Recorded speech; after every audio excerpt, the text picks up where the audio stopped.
कृष्णा झा और धीरेन्द्र के झा की किताब अयोध्या द डार्क नाइट सहित कई किताबें इस बारे में कहती हैं कि 1947 का अंत होते होते हिंदू महासभा द्वारा एक मीटिंग रखी गई थी जिसमें बाबरी मस्जिद पर कब्जे की बात कही गई थी।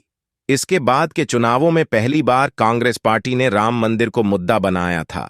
कांग्रेस के इस मुद्दे के बाद कोई और पार्टी कहीं टिक नहीं पाई और फैजाबाद में भी कांग्रेस जीत गई। साल 1939 में बाबरी मस्जिद में मिली रामलल्ला की मूर्ति अब तक हालात काफी खराब हो चुके थे। गाहे बगाहे खबरें आती रहीं कि हिंदू पक्ष ने बाबरी मस्जिद पर कब्जा कर लिया है, लेकिन तब तक ऐसा नहीं हुआ था। वहां के हालात को सुधारने के लिए कानूनी मदद ली गई, लेकिन साल 1939 की एक रात वहां राम मूर्ति मिलने का दावा किया गया। इस घटना के बाद हालात इतने गंभीर हो गए कि तत्कालीन प्रधानमंत्री जवाहरलाल नेहरू ने संज्ञान लिया। महज 6 दिनों के अंदर ही बाबरी मस्जिद पर ताला लगा दिया गया। उस वक्त हिंदू पक्ष ने दावा किया था कि रामलल्ला की मूर्ति अपने आप वहां प्रकट हुई है, लेकिन इस दावे को खारिज कर दिया गया। साल 1950 में एक बार फिर से किया गया केस। 2 अलग अलग केस फैजाबाद कोर्ट में दाखिल किए गए और हिंदू पक्ष ने रामलल्ला की पूजा की आज्ञा मांगी। हालांकि कोर्ट ने इजाजत तो दे दी, लेकिन अंदरूनी गेट को बंद ही रखा गया। साल 1959 में निर्मोही अखाड़े ने एक तीसरा लॉ सूट फाइल किया, जिसमें उन्होंने बाबरी मस्जिद की जमीन पर अधिकार मांगा। ऐसे ही साल 1961 में मुस्लिम पक्ष ने एक केस फाइल किया, जिसमें यूपी सुन्नी वक्फ बोर्ड ने कहा कि उन्हें बाबरी मस्जिद ढांचे पर हक चाहिए और राम की मूर्तियों को यहां से हटा दिया जाना चाहिए। साल 1944 से एक बार फिर से गरमाया राम जन्मभूमि का विवाद। इस समय अयोध्या ने अपना सबसे बड़ा राजनीतिक दौर देखा। यह वक्त था जब राम मंदिर आंदोलन की शुरुआत हुई थी। इसी समय बीजेपी के वरिष्ठ नेता लाल कृष्ण आडवाणी को इस आंदोलन का नेतृत्व करने के लिए चुना गया था। साल 1986 में राजीव गांधी सरकार के आदेश पर बाबरी मस्जिद के अंदर का गेट खोला गया। दरअसल उस वक्त लॉयर यूसी पांडे ने फैजाबाद सेशन कोर्ट में याचिका दायर की थी कि फैजाबाद सिटी एडमिनिस्ट्रेशन ने इसका गेट बंद करने का फैसला सुनाया था, इसलिए इसे खोला जाना चाहिए। तब हिंदू पक्ष को यहां पूजा और दर्शन की अनुमति भी दे दी गई और बाबरी मस्जिद एक्शन कमेटी ने इसके खिलाफ प्रोटेस्ट भी किया। साल 1979 में रखी गई थी राम मंदिर की नींव। उस समय तत्कालीन प्रधानमंत्री राजीव गांधी ने विश्व हिंदू परिषद को विवादित जगह पर शिलान्यास करने की अनुमति दे दी थी। इसके बाद पहली बार रामलल्ला का नाम इलाहाबाद हाईकोर्ट पहुंचा था, जिसमें निर्मोही अखाड़ा 1959 और सुन्नी वक्फ बोर्ड 1961 ने रामलल्ला जन्मभूमि पर अपना दावा पेश किया। साल 1990 में लाल कृष्ण आडवाणी ने गुजरात के सोमनाथ मंदिर से लेकर अयोध्या तक रथ यात्रा की शुरुआत की। यह बहुत ही विवादित दौर था। अयोध्या वासियों ने बताई, उस वक्त की आंखों देखी हमने दिल्ली यूनिवर्सिटी के पॉलिटिकल साइंस प्रोफेसर और अयोध्या के निवासी शिवपूजन पाठक से बात की। उन्होंने हमें बताया, उस दौरान अयोध्या वासियों के ऊपर ही कारसेवकों के लिए व्यवस्था का कार्यभार था। चारों तरफ पुलिस तैनात रहती थी और रातों रात कार सेवकों को रहने के लिए जगह दी जाती थी।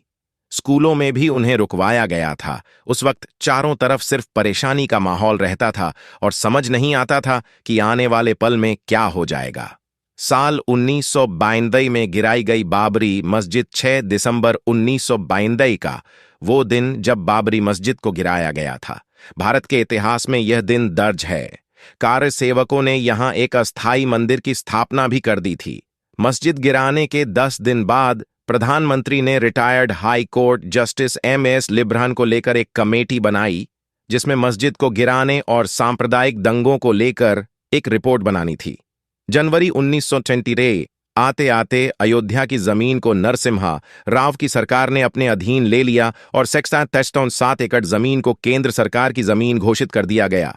साल 1994 में इस्माइल फारूकी जजमेंट आया, जिसमें सुप्रीम कोर्ट SC ने 302 के बहुमत से अयोध्या में कुछ क्षेत्रों के अधिग्रहण अधिनियम की संवैधानिकता को बरकरार रखा।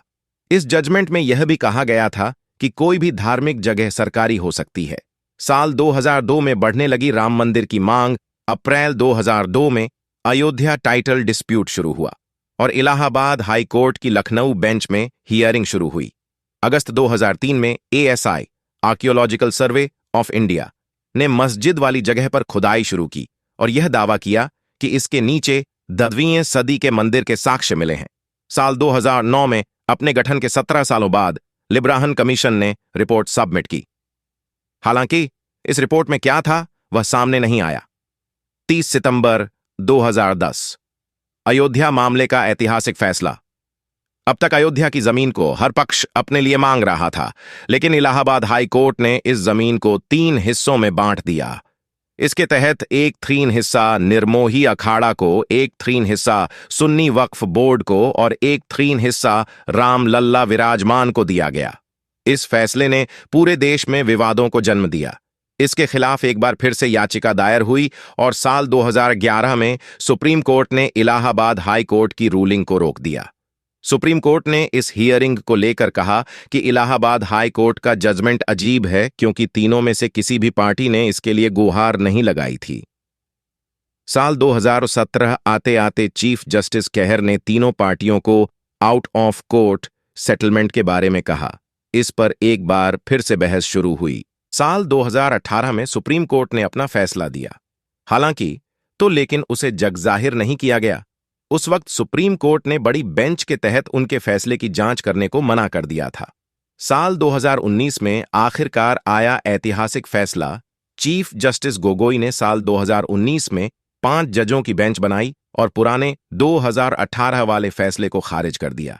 8 मार्च 2019 को 2 दिन की सुनवाई के बाद जमीनी विवाद को आपसी सहमति से सुलझाने की बात एक बार फिर से कही गई। नवंबर 2019 आते आते सुप्रीम कोर्ट ने हिंदू पक्ष के हित में फैसला सुनाया और राम मंदिर को एक ट्रस्ट के जरिए बनवाने का आदेश दिया।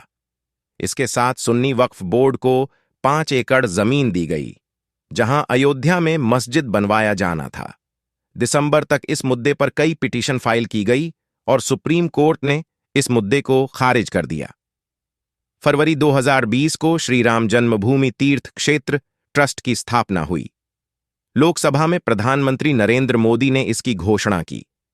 सुन्नी वक्फ बोर्ड ने 5 एकड़ जमीन को स्वीकार किया और अगस्त 2020 में प्रधानमंत्री नरेंद्र मोदी ने राम मंदिर का शिलान्यास किया। अब 22 जनवरी 2024 को प्रधानमंत्री नरेंद्र मोदी द्वारा ही रामलला की मूर्ति का प्राण प्रतिष्ठा किया जाना है।